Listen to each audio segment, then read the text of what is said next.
എല്ലാവർക്കും എൻ്റെ വിനീതമായ നമസ്കാരം.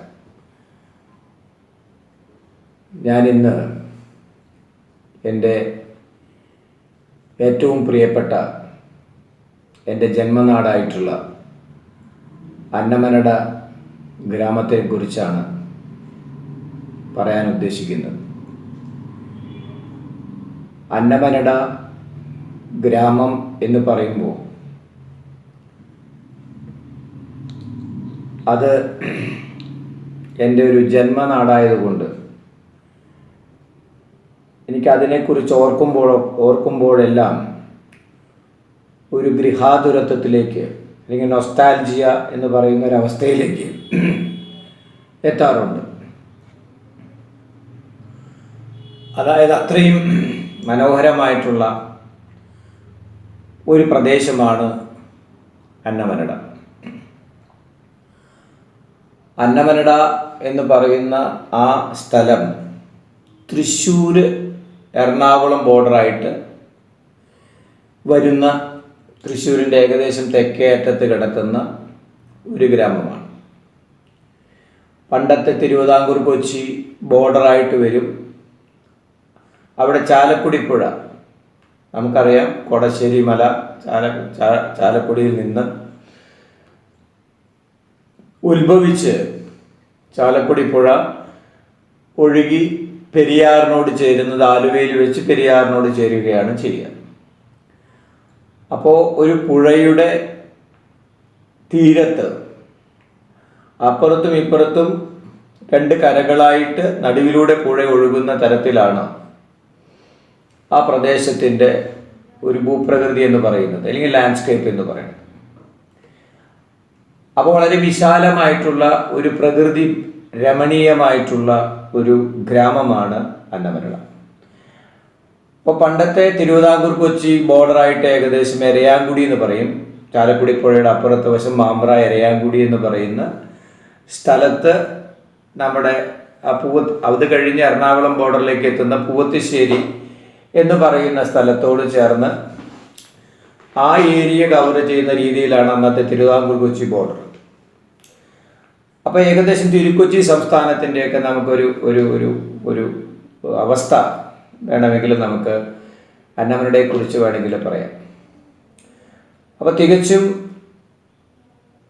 പ്രകൃതി രമണീയം തന്നെയാണ്. ചാലക്കുടി പുഴയുടെ ആ ഓരങ്ങളിൽ ശരിക്കു പറഞ്ഞാൽ സസ്യ ലതാഢ്യമായിട്ടുള്ള ഒരവസ്ഥ, വളരെ നിഷ്കളങ്കരായിട്ടുള്ള ജനങ്ങൾ. ഈ കാലഘട്ടത്തിലാണോ ഉദ്ദേശിച്ചിട്ടല്ല പറഞ്ഞിട്ടുള്ളത്, പഴയ കാലഘട്ടത്തിലെ ഒരു ചരിത്രം നോക്കുമ്പോൾ നമുക്ക് എടുത്തു പറയാൻ സാധിക്കും. പ്രത്യേകിച്ച് ഞാൻ അന്നമനടയെക്കുറിച്ച് പറയുമ്പോൾ എൻ്റെ മുത്തശ്ശൻ, അവരുടെ അച്ഛനും മംഗലാപുരത്തു നിന്ന്, അല്ലെങ്കിൽ മംഗലാപുരം അഥവാ മാംഗ്ലൂരിൽ നിന്ന് പരദേശി ബ്രാഹ്മണരെന്ന് പറയുന്ന ഒരവസ്ഥയിലാണ് ഞങ്ങൾ ഇവിടെ എത്തിയിട്ടുള്ളതെന്നാണ് എനിക്ക് അറിയാൻ കഴിഞ്ഞിട്ടുള്ളത്. അപ്പോൾ ആ ശങ്കരനാരായണനാണ് നമ്മുടെ തോപ്പിൽ എന്ന് പറയുന്ന, അന്നമനടയിലെ തോപ്പിൽ മഠം എന്ന് പറയുന്ന ആ ഒരു പഴയ ചെറിയ ഒരു വീട്ടിൽ നിന്ന് അന്നത്തെ അന്നമനട മന എന്ന് പറയുന്ന എരവിമംഗലം മന, എരേസ് മന എന്ന് പറയും, അവരുടെ വലിയ ഒരു ഏരിയ, വലിയൊരു പ്രദേശം ഉൾക്കൊള്ളുന്ന തരത്തിലുള്ള ഒരവസ്ഥയായിരുന്നു അന്നമനട. അങ്ങനെ അവിടെ നിന്ന് ഞങ്ങൾ അന്നമനടയിൽ ആ കാലഘട്ടത്തിൽ മുത്തശ്ശൻ്റെ കൂടെ, ശങ്കരനാരായണൻ എന്ന് പറയുന്ന മുത്തശ്ശൻ, അവർ ശാന്തിക്കായിട്ട്, പണ്ട് അറിയാമല്ലോ പരദേശി ബ്രാഹ്മണൻ ശാന്തിയായിട്ടും അമ്പലങ്ങളിൽ മുഖ്യ ശാന്തി കർമ്മങ്ങളിൽ ഏർപ്പെട്ടിരുന്ന ഒരു കുലത്തൊഴിലുമായിട്ടാണ് ഇവിടെ എത്തിയിട്ടുള്ളത്. അങ്ങനെ മൂഴിക്കുളം അതുപോലെ ഐരാണിക്കുളം തുടങ്ങിയ സ്ഥലങ്ങളിൽ ശാന്തി കഴിച്ചതിനു ശേഷം അന്നമനടയിൽ ഏകദേശം പുഴയുടെ തീരത്ത് തോപ്പിൽ മഠം എന്ന് പറയുന്ന ചെറിയ ഒരു അന്നത്തെ ചെറിയ ഒരു വീട്ടിൽ നമ്മളൊരു സ്ഥലത്തോടു കൂടി എരവിമംഗലം മനയുടെ വക സ്ഥലത്തോടു കൂടി വീട് ഉണ്ടാക്കുകയും അങ്ങനെ അന്നമനയുടെ മഹാദേവ ക്ഷേത്രത്തിൽ ശാന്തി ഏൽക്കുകയും പിന്നീട് അങ്ങോട്ട് അദ്ദേഹത്തിൻ്റെ ഭാര്യ വീട് തൃപ്പൂണിത്തറ, നിങ്ങൾക്കറിയാം, ലായം റോഡ് പൂർണ്ണത്രേശ അമ്പലത്തിൻ്റെ അടുക്കെയുള്ള കുഴുപ്പള്ളി തറവാട്ടിൽ നിന്ന് രുക്മിണി എന്ന് പറയുന്ന അവരെ വേളി കഴിച്ചതിന് ശേഷം, അവരെ വിവാഹം കഴിച്ചതിന് ശേഷം അന്നമനടയിൽ സെറ്റിലാവുകയും അതിനുശേഷം അവരുടെ മകനായിട്ടുള്ള വാസുദേവൻ എന്ന് പറയുന്ന മകൻ്റെയും കമലാവതി എന്ന് പറയുന്ന അവരുടെയും, എൻ്റെ അമ്മ കമലാവതി, അവരുടെയും മകനായി ഞാനും അന്നമനടയിൽ തറവാട്ടിൽ ജനിക്കുകയുണ്ടായി. അപ്പോൾ ഇതിനെക്കുറിച്ച് പറയുമ്പോൾ തറവാടിൽ ആ കാലഘട്ടത്തിൽ തറവാട്ടിലായി ജനിച്ചത് എൻ്റെ ചെറിയച്ഛനാണ്. ബാക്കിയുള്ളവർ എൻ്റെ അച്ഛനൊക്കെ ജനിച്ചത് ഒരുപക്ഷെ തൃപ്പൂണിത്തുറയിലാണെന്ന് വിശ്വസിക്കുന്നു. അങ്ങനെ ഞങ്ങൾ 5, എൻ്റെ അച്ഛന് 3 ജ്യേഷ്ഠനും ഒരു അനിയനും 2 പെങ്ങന്മാരും, അങ്ങനെ 7 പേരടങ്ങുന്ന ഒരു കുടുംബമായിട്ടാണ് അന്നമനടയിൽ ഉണ്ടായിരുന്നത്. അവരുടെ മുത്തശ്ശൻ്റെ 3 പെങ്ങന്മാർ, ഒന്ന് ചാലക്കുടിയിലും പിന്നെ ഒന്ന് തൊട്ടടുത്ത് തന്നെ ഒറ്റേലിൽ മഠം എന്ന് പറയും, അവിടെയും ഉണ്ടായിരുന്നു. 3ാമത്തെ പെങ്ങളെ എടപ്പള്ളി ആ സൈഡിലാണെന്ന് തോന്നുന്നു. ആ രീതിയിലാണ് എനിക്ക് മനസ്സിലാക്കാൻ സാധിച്ചിട്ടുള്ളത്. അങ്ങനെ ഒരു വിശാലമായ ഒരു തറവാടിലൂടെ വളർന്ന് അന്നമനട മഹാദേവ ക്ഷേത്രത്തിൽ തീർച്ചയായിട്ടും അദ്ദേഹത്തിൻ്റെ ശിവൻ്റെ, അന്നമനടപ്പൻ്റെ കാരുണ്യം കൊണ്ട് ഇന്നും നമുക്ക് അതിൻ്റെ ചൈതന്യമുള്ളത് കൊണ്ട് തന്നെയാണ് അങ്ങനെ ഒരു തറവാട് മുത്തശ്ശനുണ്ടാക്കാൻ സാധിച്ചതും അവിടെ എനിക്ക് ജനിക്കാൻ സാധിച്ചതും എന്ന് ഞാൻ വിശ്വസിക്കുന്നു. കാരണം അത്രയേറെ ശാന്തി കർമ്മങ്ങൾ ചെയ്ത് അന്നമനട മഹാദേവ ക്ഷേത്രത്തിൽ മുത്തശ്ശനും എൻ്റെ അച്ഛനും വല്യച്ഛനും എല്ലാവരും അവിടെ വളരെയധികം ഉത്സവത്തിലായാലും ഏത് തരത്തിലായാലും അന്നമനട മഹാദേവ ക്ഷേത്രത്തിൽ ഞങ്ങളുടെ കുടുംബത്തിൻ്റെ ഒരു സ്പർശനം തികച്ചും അവിസ്മരണീയമാണ്. അങ്ങനെ ഒരു അനുഗ്രഹത്തിലൂടെയാണ് ഞങ്ങൾ പോന്നിട്ടുള്ളത്.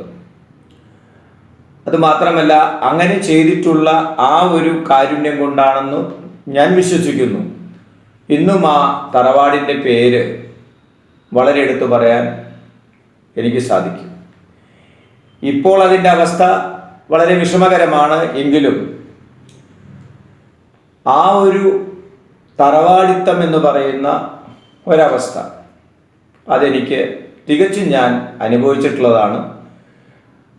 അതുകൊണ്ട് തന്നെ ആ തറവാടും ആ പറമ്പും ആ അമ്പലവും ആ തൊട്ടടുത്തിട്ടുള്ള കനാലിൻ്റെ വരമ്പുകളും വയലേലകളും അതുപോലെ തന്നെ അത്തരത്തിലുള്ള പുഴയുടെ തീരത്തു കൂടിയുള്ള യാത്രയും വഞ്ചിയിലുള്ള യാത്രയും, അങ്ങനെ സ്വന്തമായിട്ട് വെള്ളം വരുമ്പോൾ യാതൊരു തരത്തിലും പേടിയില്ലാതെ തോരാമഴയിലും ചാലക്കുടി പുഴ നിറഞ്ഞു കവിയുമ്പോൾ ഉണ്ടാകുന്ന ഒരു സുഖം ഇപ്പോൾ അത് ഓർക്കുമ്പോൾ തികച്ചും എനിക്ക് ആ ഒരു ഒരു ഒരു ഒരു മനസ്സിന് വളരെയധികം പുളകിതമാകുന്ന ഒരവസ്ഥയാണ് ഉള്ളത്.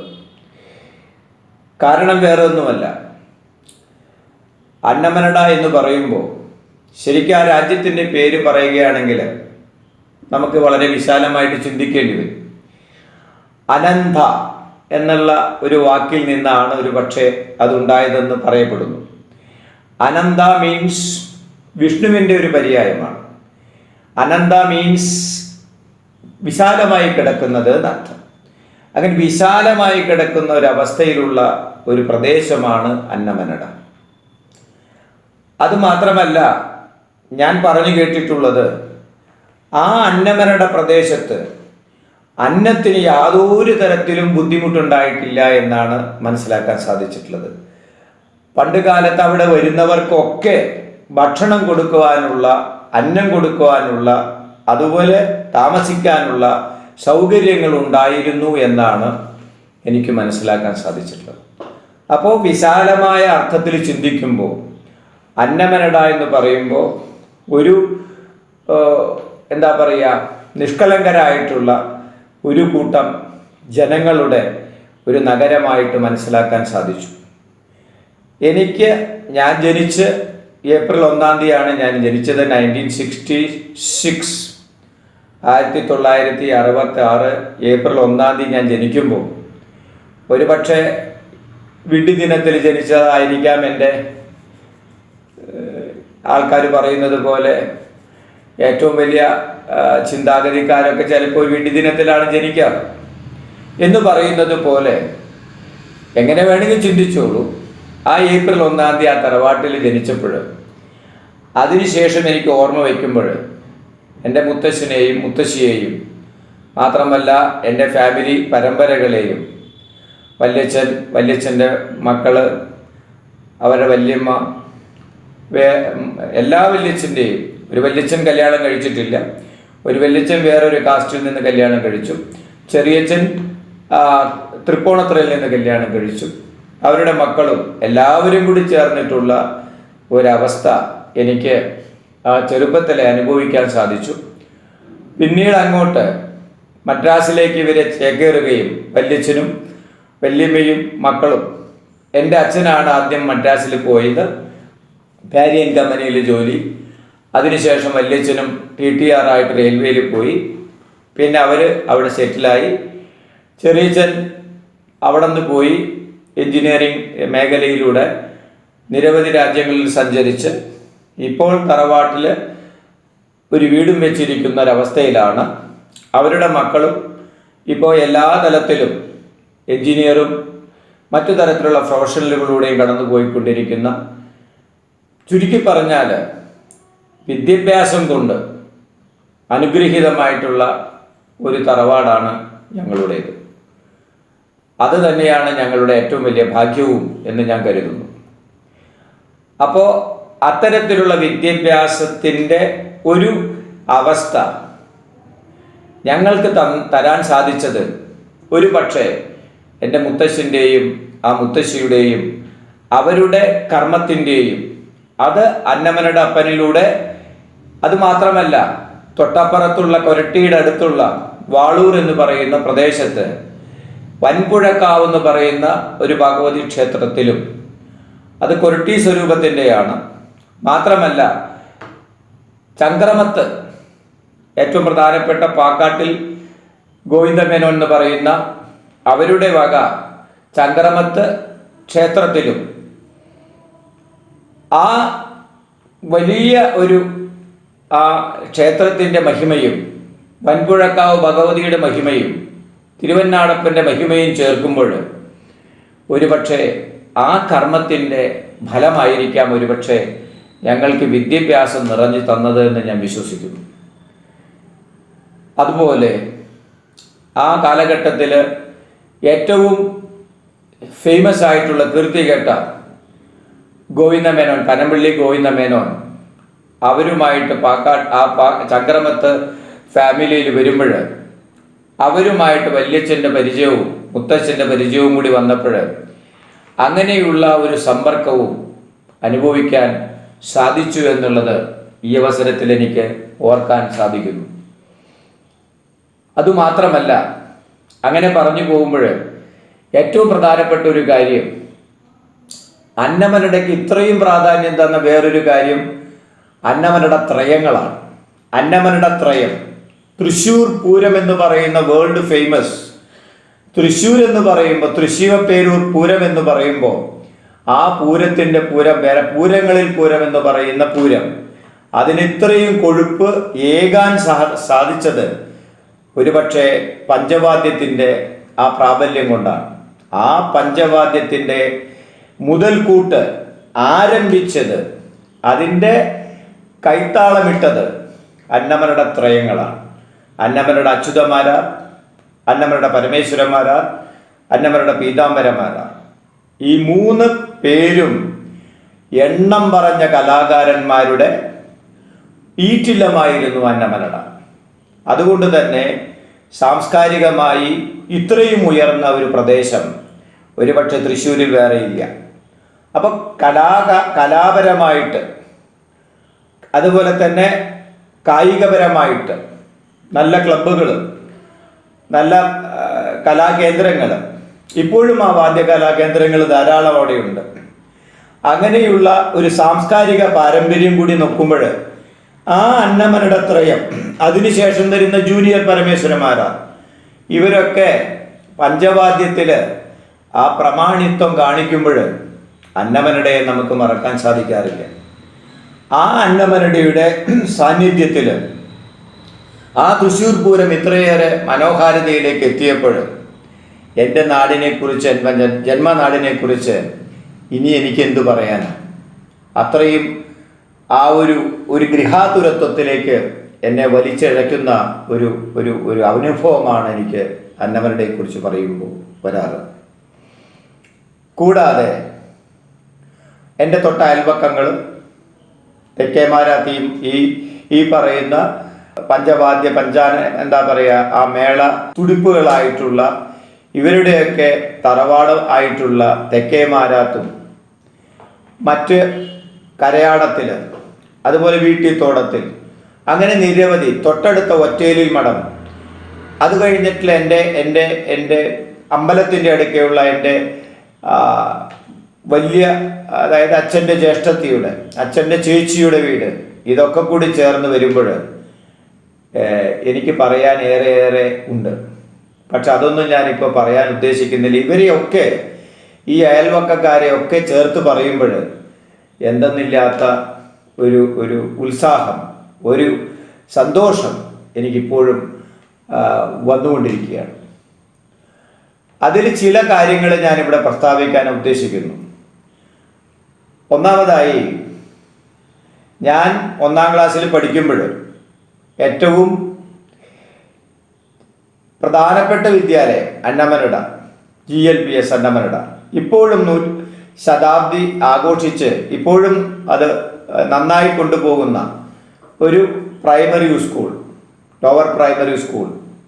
വളരെ ഭംഗിയായിട്ട് എന്നെ കൊണ്ടുപോയി അവിടെ ചേർത്തപ്പോൾ ആ അമ്മിണി സാറിൻ്റെ പിന്നാലെ ആ പാടവരമ്പത്തിലൂടെ കടന്നു പോകുമ്പോൾ ആ വയലേലകളിലൂടെ ആ യാത്ര, അതൊന്നും ഇപ്പോൾ നമ്മുടെ മോഡേൺ ജനറേഷനോട് പറഞ്ഞാൽ അവർക്ക് മനസ്സിലാവില്ല. ആ ഒരു മനോഹാരിതയിലൂടെ കടന്നു പോകുമ്പോൾ ആ ഒരു കരച്ചിലും ആ കുട്ടിത്തവും ഇന്നും ഓർക്കുമ്പോൾ എനിക്കത് പറയാൻ വാക്കുകളില്ല.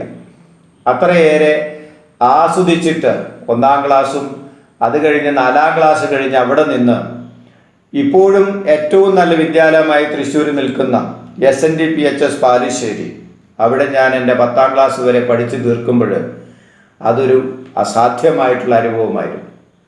നിരവധി കൂട്ടുകാരും നടന്നുള്ള യാത്രയും, 3 കിലോമീറ്റർ നടന്ന് സ്കൂളിലേക്കുള്ള യാത്രയും, അത് കഴിഞ്ഞ് 10-ാം ക്ലാസ്സിൽ ആ കാലഘട്ടത്തിൽ ഏറ്റവും മാർക്കിന് വിലയുള്ള കാലഘട്ടം 1982 കൂടി ഞാൻ SSLCയിൽ പാസ്സായി, നല്ല മാർക്കോടുകൂടി, ഡിസ്റ്റിങ്ഷനോടുകൂടി പാസ്സായി. ഞാൻ 82 to 84 ഞാൻ ക്രൈസ്റ്റ് കോളേജിൽ പഠിക്കുമ്പോൾ അവിടെ ക്രൈസ്റ്റ് കോളേജിൻ്റെ അന്നത്തെ ഒരു സുഖം, ഒരു പക്ഷേ ഇടവേള ബാബു എന്ന് പറയുന്ന സിനിമ, ഇടവേള എന്നുള്ള സിനിമയിലൂടെ ഇടവേള ബാബു പഠിച്ചിരുന്ന കാലഘട്ടം. അപ്പോഴാണ് ഞാൻ ക്രൈസ്റ്റ് കോളേജിൽ പഠിച്ചുകൊണ്ടിരിക്കുന്നത്. ആ ക്രൈസ്റ്റ് കോളേജിൻ്റെ അന്തരീക്ഷവും അതിനുശേഷം ഞാൻ ഡിഗ്രിയിലേക്ക്, അച്ഛൻ്റെ മരണവും അതിനുശേഷം മദ്രാസിലേക്കുള്ള യാത്രയും, അവിടെ നിന്ന് വീണ്ടും ഞാൻ ബികോമിലേക്ക് വന്ന് വീണ്ടും ഞാൻ കാലടി ശങ്കര കോളേജിൽ, അപ്പുറത്തുള്ള സംസ്കൃത യൂണിവേഴ്സിറ്റിയായി മാറ്റപ്പെട്ട കാലടി ശങ്കര കോളേജിലാണ് എൻ്റെ PG പോസ്റ്റ് ഗ്രാജുവേറ്റ് അനുഭവവും 89ഓടുകൂടി എൻ്റെ PG എനിക്ക് നേടിയെടുക്കാൻ സാധിച്ചതും. അതിനുശേഷം 96ഓടുകൂടി ഞാൻ തൃശ്ശൂർ ഗവൺമെൻറ് ലോ കോളേജിലൂടെ LLB കഴിഞ്ഞപ്പോൾ എനിക്ക് ആ തൃശ്ശൂരിലുള്ള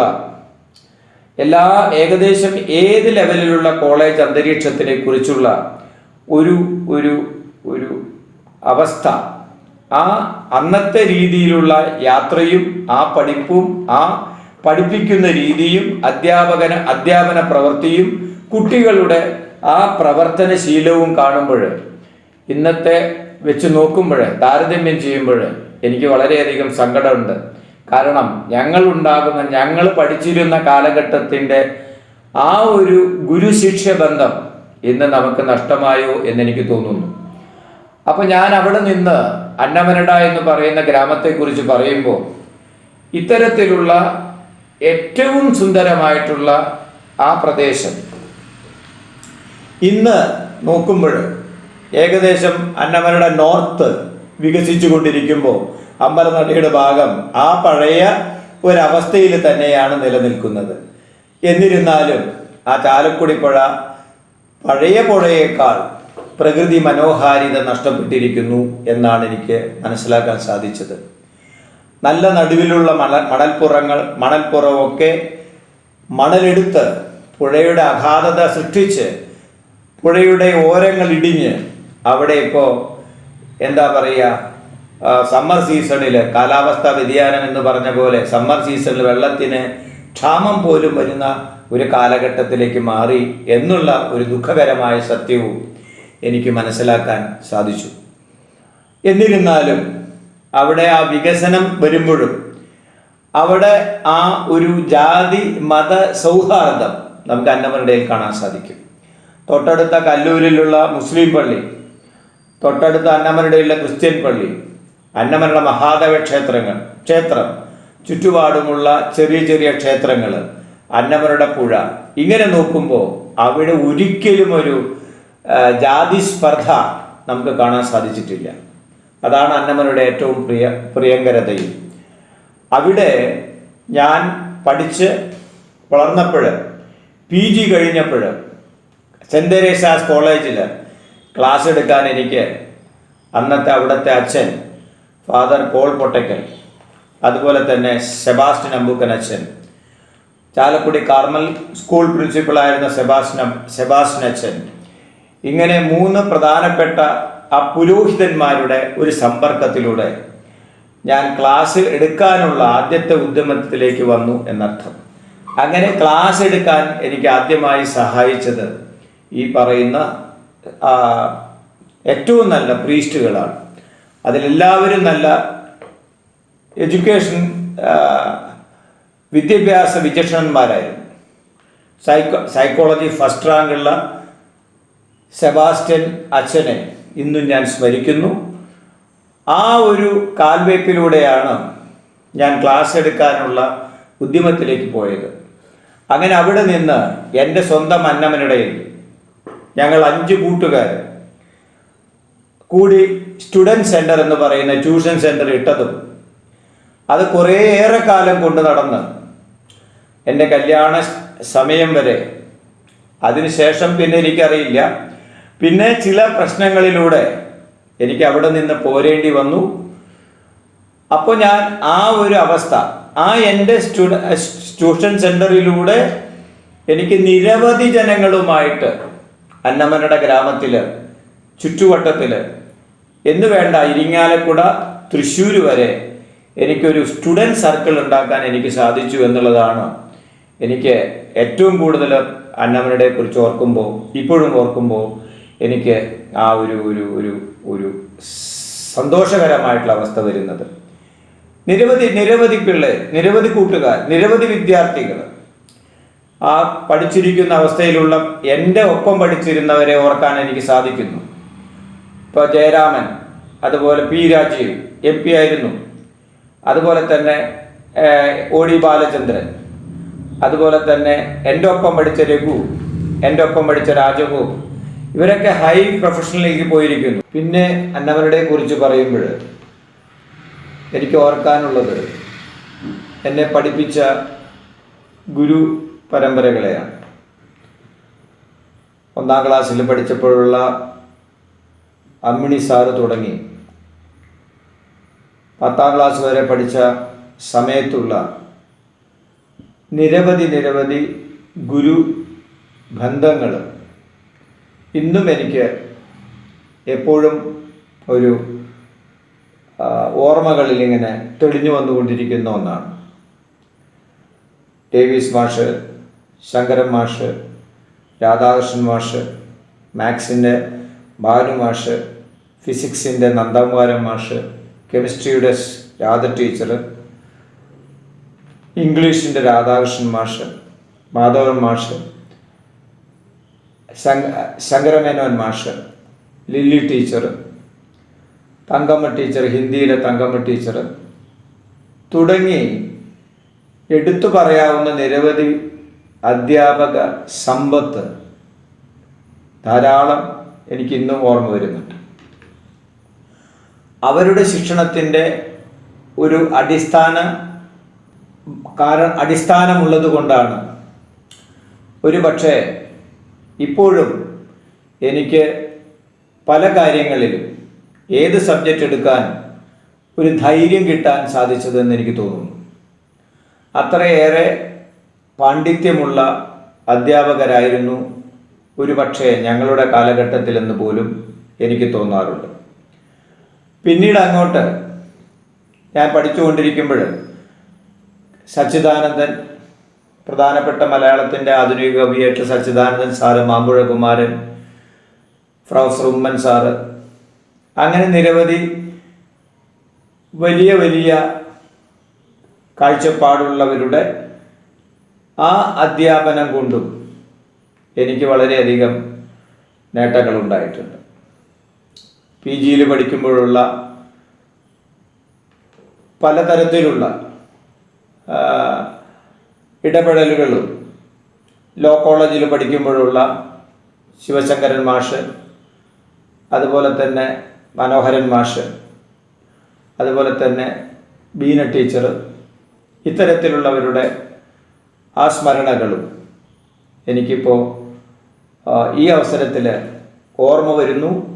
ആ ഓർമ്മ ഞാൻ നിങ്ങളോട് പറഞ്ഞു എന്ന് മാത്രം. ഇങ്ങനെ നോക്കുമ്പോൾ നിരവധി ഓർമ്മകൾ അന്നമനട എന്ന് പറയുന്ന ഗ്രാമത്തെക്കുറിച്ച് പറയുമ്പോൾ വന്നുകൊണ്ടേയിരിക്കും. അതിലുപരി അന്നമനട ഗ്രാമത്തിൽ എനിക്ക് എൻ്റേതായിട്ടുള്ള ഒരു അവസ്ഥ, ഒരു വ്യക്തിത്വം, എൻ്റെ സ്റ്റുഡൻറ് സെൻറ്റർ, ട്യൂഷൻ സെൻറ്റർ ഞാനായിട്ട് തുടങ്ങിയതല്ല, എൻ്റെ കൂട്ടുകാരായിട്ട് തുടങ്ങി അവസാനം എനിക്ക് ഉത്തരവാദിത്തത്തിലൂടെ കൊണ്ടുപോകേണ്ടി വന്ന സ്റ്റുഡൻറ് സെൻറ്റർ ഇന്നും എനിക്ക് ഒരു പ്രചോദനമാണ്. അങ്ങനെ അന്നമനടയിൽ ആ ഒരു ഉത്തരവാദിത്വത്തിലൂടെ ഞാൻ മുന്നോട്ട് പോകേണ്ടി വന്നപ്പോൾ അതെനിക്ക് വലിയൊരു അനുഭവ സമ്പത്തായി മാറി. അതിലൂടെ എനിക്ക് ധാരാളം കുട്ടികളെ എനിക്ക് അവരുടെ ഫാമിലിയുമായിട്ടും എൻ്റെ തറവാടും അന്നമനട ഗ്രാമവും അതിനപ്പുറത്തെ വിശാലമായിട്ടുള്ള ദേശങ്ങളുമായിട്ടും എനിക്ക് വലിയൊരു അടുപ്പമുണ്ടാക്കാൻ സാധിച്ചു എന്നുള്ളതാണ് പരമസത്യം. അതുമാത്രമല്ല, അന്നമനട മഹാദേവ ക്ഷേത്രത്തിലെ അവിടുത്തെ എല്ലാ കാര്യങ്ങളിലും അവിടുത്തെ ചെറുപ്പക്കാർ വളരെ ഉത്സാഹം കാണിച്ചിട്ടുള്ള സന്ദർഭങ്ങളും എനിക്ക് ഈ അവസരത്തിൽ മറക്കാൻ സാധിക്കില്ല. അവരെല്ലാവരുടെയും കൂടെ കൂട്ടായ്മ കൊണ്ട്, പ്രത്യേകിച്ച് ഒരാന അന്നമനയുടെ ഉമാമഹേശ്വരൻ എന്ന് പറയുന്ന ആനയെ വാങ്ങിക്കാനായിട്ട് അവർ പുറപ്പെട്ടതും ഞങ്ങളുടെ എന്നും പ്രിയങ്കരനായിട്ടുള്ള MLA-യും കേരളത്തിന് മുഖ്യമന്ത്രിയുമായിക്കൊണ്ടിരുന്ന K. കരുണാകരൻ, ശരിക്കും അന്നമനയുടെ ഗ്രാമത്തിൽ അന്നമനയുടെ പഞ്ചായത്തിൻ്റെ വോട്ട് കൊണ്ടാണ് അദ്ദേഹം ജയിക്കാറ്. അദ്ദേഹത്തിൻ്റെ ഏറ്റവും അടുപ്പമുള്ള, എൻ്റെ ഏറ്റവും പ്രധാനപ്പെട്ട ഒരു അധ്യാപകനായിട്ടുള്ള അപ്പു മാസ്റ്ററുടെ വീട്ടിലാണ് അദ്ദേഹം സാധാരണഗതിയിൽ ആ സമയത്തെല്ലാം വരാറ്. അപ്പോൾ അപ്പു മാസ്റ്ററുടെ വീടും ഞങ്ങളുടെ തറവാടും തമ്മിലുള്ള ഒരു വലിയ ബന്ധമുണ്ട്. അങ്ങനെ ആ അന്നമനയുടെ ഗ്രാമപ്രദേശത്തിൽ നിന്ന് മാള മണ്ഡലത്തിനെ വിജയിപ്പിച്ച് കേരള മുഖ്യമന്ത്രി സ്ഥാനത്ത് ലീഡർഷിപ്പ് ക്വാളിറ്റി കാണിച്ചിട്ടുള്ള കരുണാകരൻ്റെ സാന്നിധ്യവും എനിക്ക് മറക്കാൻ സാധിക്കില്ല. കാരണം അതൊക്കെ ഞാൻ രാഷ്ട്രീയപരമായിട്ടുള്ള പല കാര്യങ്ങളും, വ്യത്യസ്ത പാർട്ടിയിലുള്ള പ്രവർത്തന രീതികളും, പ്രൊഫസർ മീനാക്ഷി തമ്പാൻ്റെ അവിടെയുള്ള പ്രവർത്തന മേഖലയും, അവരും CPI ആയിരുന്നു. അങ്ങനെ CPIM-ഉം CPI-യും കോൺഗ്രസും BJP-യുമായിട്ടുള്ള നിരവധി സംഘടനകളുടെ പ്രവർത്തനത്തിലൂടെ എനിക്ക് അവരുമായിട്ടുള്ള ഒരു ചങ്ങാത്തവും സ്ഥാപിക്കാൻ സാധിച്ചു എന്നുള്ളത് എനിക്ക് തീർച്ചയായിട്ടും അന്നമനയിടയിൽ എല്ലാ തരത്തിലുമുള്ള ഒരു അനുഭവം ഉണ്ടാക്കി തരുവാൻ സാധിച്ചു എന്നുള്ളതാണ്. അതുകൊണ്ട് തന്നെ തികച്ചും സ്വതന്ത്രമായിട്ടുള്ള ഒരു അഭിപ്രായത്തിലൂടെ എനിക്ക് പോകാൻ അനുവദിച്ച എൻ്റെ ഗ്രാമം, എൻ്റെ ജന്മനാട്, അതുപോലൊരു നാട്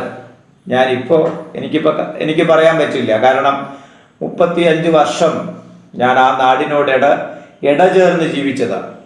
32-ാം വയസ്സിൽ എൻ്റെ കല്യാണം കഴിഞ്ഞിട്ട് ചില പ്രശ്നങ്ങൾ, അത് പിന്നീട് സംസാരിക്കാം, അത്തരത്തിലുള്ള പ്രശ്നത്തിൽ, എൻ്റേതല്ലാത്ത പ്രശ്നത്തിൽ എനിക്ക് അവിടെ നിന്ന് വിട്ടുപോരേണ്ടി വന്നതിൽ എനിക്ക് ഖേദമുണ്ട്. കാരണം അതവിടുത്തെ ജനങ്ങൾക്ക് പെടുമോ അത് ബോധ്യപ്പെടുമെന്ന് ഞാൻ വിശ്വസിക്കുന്നു. ബോധ്യപ്പെടാൻ വേണ്ടി മാത്രമാണ് ഞാനിത് പറയുന്നത്.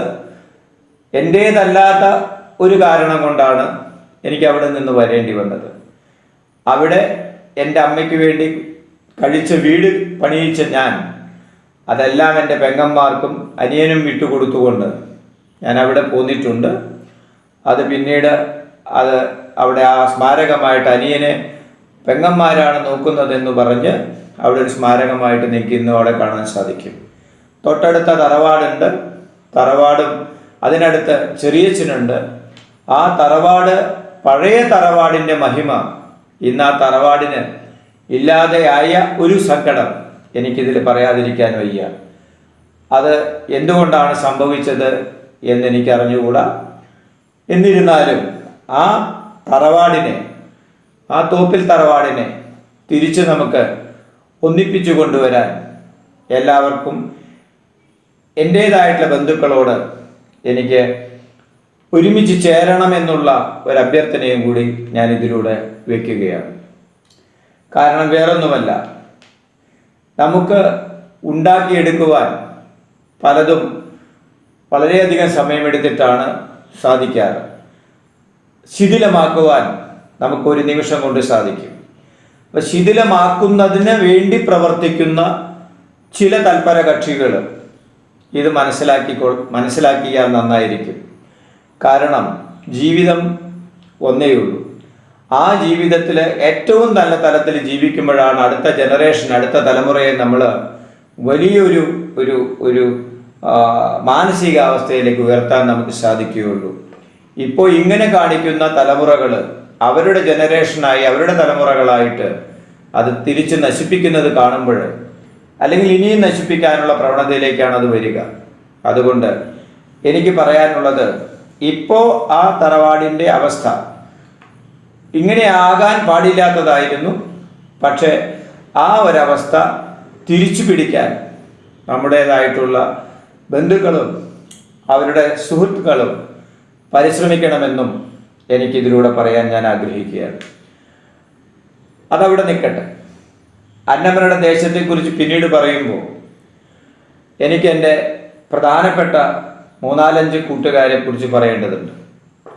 പ്രത്യേകിച്ച് മാളയിലുള്ള പ്രവീൺ, അതുപോലെ നവീൻ.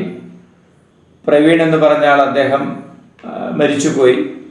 പിന്നെ ശിവദാസ്, ദിനേശ്, അതുപോലെ തന്നെ സുരേഷ് എന്ന് പറഞ്ഞ സുരേഷ് സാറ്, കുട്ടൻ സാർ എന്ന് പറയും, മധു സാറ്, ഗോപി സാറ്, അവരൊക്കെ എൻ്റെ സ്റ്റുഡൻറ് സെൻറ്ററിൽ മികച്ച അധ്യാപകന്മാരായിരുന്നു.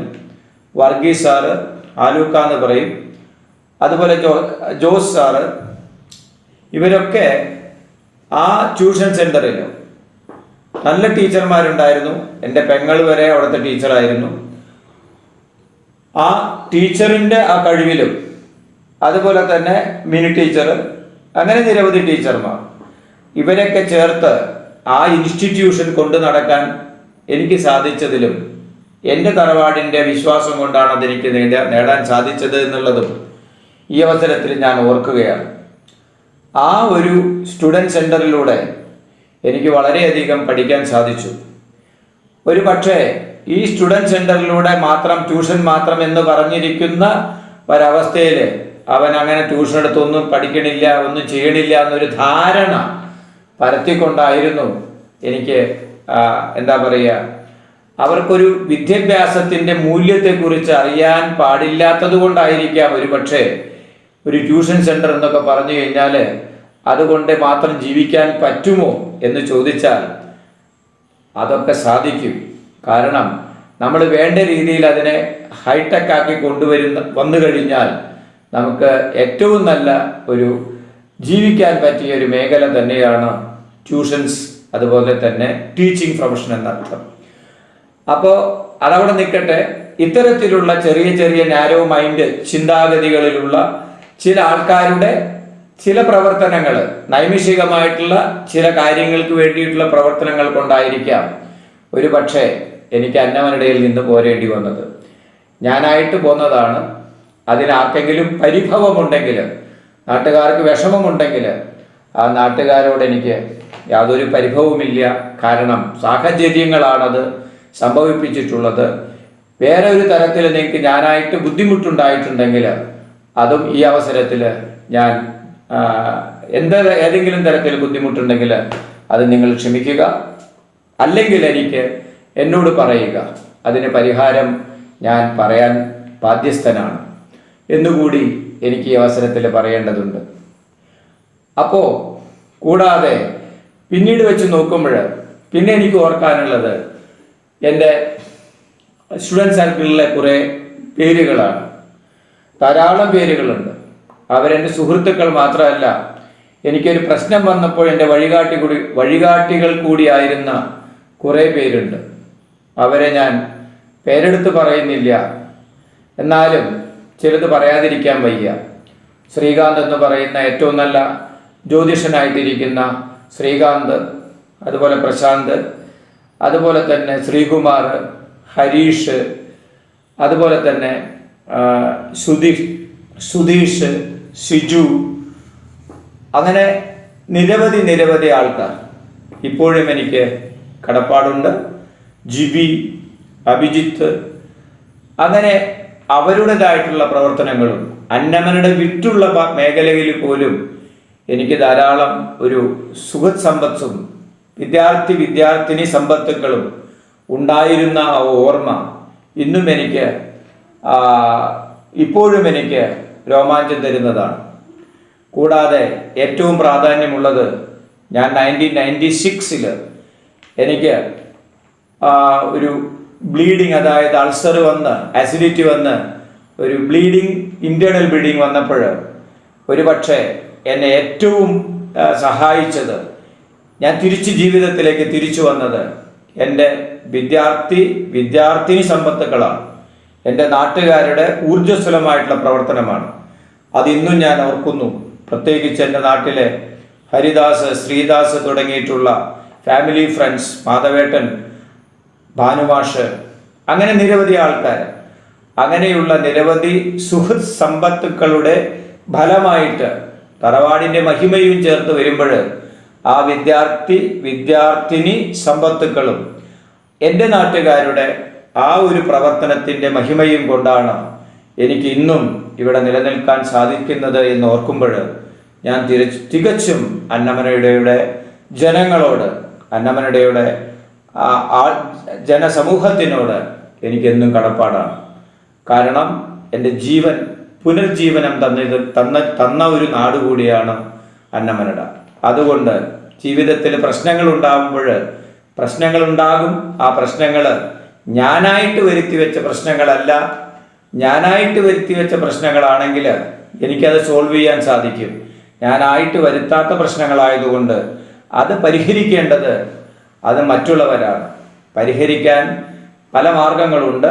പരിഹരിക്കാൻ സാധിക്കുന്നതാണെങ്കിൽ പരിഹരിക്കുക, പരിഹരിക്കേണ്ടതല്ലെങ്കിൽ അതൊന്നും നിലനിൽക്കട്ടെ. അങ്ങനെ ആ അന്നമനട എന്ന് പറയുന്ന രാജ്യത്തെ എനിക്ക് ഇന്നും, പ്രത്യേകിച്ച് എൻ്റെ ബന്ധുക്കൾ, നിരവധി ബന്ധുക്കൾ അവിടെയും ഇവിടെയും ഒക്കെ ഉണ്ട്. എൻ്റെ വല്യച്ഛൻ്റെ മക്കളൊക്കെ അവിടെ പഠിച്ചിട്ടുണ്ടായിരുന്നു, 2 മക്കൾ. പക്ഷേ ഇപ്പം അവരൊന്നും നാട്ടിലേക്ക് അധികം വരാറില്ല. എങ്കിലും ഞാനിപ്പോൾ അകന്ന് നിൽക്കുകയാണെങ്കിലും തൊട്ടടുത്ത തൃശ്ശൂരുണ്ട്. പക്ഷെ ഞാൻ അധികം അങ്ങോട്ട് പോവാറില്ല. പക്ഷെ എന്നിരുന്നാലും അന്നമനട എന്ന് പറയുമ്പോൾ തൃശ്ശൂരിൻ്റെ ആ അന്നമനട ഗ്രാമത്തിൻ്റെ ആ ഉൾക്കരുത്ത് എനിക്കിന്നും നൽകുന്നത് ആ അന്നമനട ഗ്രാമത്തിൻ്റെ ആ ചാലക്കുടി പുഴയുടെ ആ സസ്യ ലഥാഢ്യത്തിൻ്റെ, അല്ലെങ്കിൽ ആ പച്ചപ്പിൻ്റെ, അവിടുത്തെ നിഷ്കളങ്കരായ ജനങ്ങളുടെ, അവിടെയുള്ള നിരവധി കലാകാരന്മാരുടെ, അതുപോലെ കായിക ക്ലബ്ബുകളുടെ അല്ലെങ്കിൽ കലാകേന്ദ്രങ്ങളുടെ, അതുപോലെ അവിടുത്തെ എന്നെ പഠിപ്പിച്ച ഗുരുക്കന്മാരുടെ, അതുമാത്രമല്ല ഞാൻ പഠിപ്പിച്ച കുറേ വിദ്യാർത്ഥിനികളുടെ നല്ല മനസ്സിൻ്റെ കരുത്താണ് എനിക്ക് എന്നെന്നും ഉൾക്കരുത്തായിട്ട് വന്നിട്ടുള്ളത്. അതുകൊണ്ട് എനിക്ക് എൻ്റെ അന്നമനടയെക്കുറിച്ച് പറയുമ്പോൾ വേറൊന്നുകൂടി പറയാനുള്ളത്, എൻ്റെ കൊരട്ടിയിലെ എൻ്റെ ബന്ധുക്കളുടെ മാത്രമല്ല, എൻ്റെ ബന്ധുക്കളായി എൻ്റെ സുഹൃത്തുക്കളായിരുന്ന കുറച്ച് പേരും കൂടി ഉണ്ടായിരുന്നു. അതിൽ അനിൽകുമാർ, അജി, അശോകൻ, പിന്നെ ശങ്കർ, ഇവരൊക്കെ എൻ്റെ ബന്ധുക്കൾ മാത്രമല്ല, അവരെൻ്റെ ശ്രീകുട്ടൻ, ശ്രീകുമാർ, ഇവരൊക്കെ എൻ്റെ ബന്ധുക്കൾ മാത്രമല്ല, പക്ഷെ എൻ്റെ കൂട്ടുകാരായിരുന്നു. ഇവരൊക്കെ ആ കൂട്ടുകാരെന്ന് പറയുന്നതിലുപരി അവരെ എന്നെ തെറ്റിദ്ധരിച്ചോ എന്നെനിക്ക് അറിഞ്ഞുകൂടാ. അവരെ ഞാൻ തെറ്റിദ്ധരിക്കപ്പെട്ടിട്ടില്ല. അവർക്കൊരു പ്രശ്നമുണ്ടാകാതിരിക്കാൻ വേണ്ടി ഞാൻ ശ്രമിച്ചിട്ടേ ഉള്ളൂ. അതുപോലെ എൻ്റെ ബന്ധുവായിട്ടുള്ള സത്യനാരായണൻ എന്ന് പറയും, ചാലക്കുടി, അവരും എൻ്റെ ജീവിതത്തിൽ നിർണായക കഥാപാത്രങ്ങളായിട്ട് വന്നിട്ടുണ്ട്.